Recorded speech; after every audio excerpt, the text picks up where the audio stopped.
শুধু একটা আহ্বান জানাই, 24-এর অভ্যুত্থানে যে আকাঙ্ক্ষা নিয়ে আমরা রাজপথে নেমেছিলাম সেই আকাঙ্ক্ষা এখনো পূরণ হয়নি।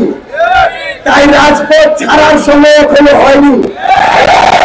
চাঁদাবাজদের উৎপাদ এখনো কমে নাই, বরং খুন খেলা বেশি হয়েছে। পাথর দিয়ে থেতলে মারার মতো সন্ত্রাসী কার্যক্রম বেড়েছে। আমরা স্পষ্ট করে আপনাদের বলি, আমাদের লড়াই অব্যাহত আছে এবং এই লড়াই আমাদের চালিয়ে দেবে।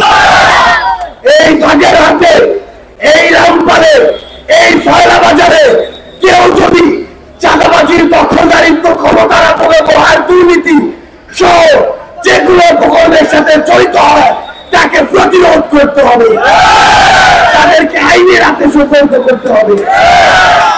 যদি আমরা ভয় পাই তাহলে সেখান থেকেই আমাদের শেষ। আর যদি আমরা 24-এর মতো রুখে দাঁড়াই তবেই হবে আমাদের কাঙ্ক্ষিত বাংলাদেশ। সংগ্রামী সহযোদ্ধারা,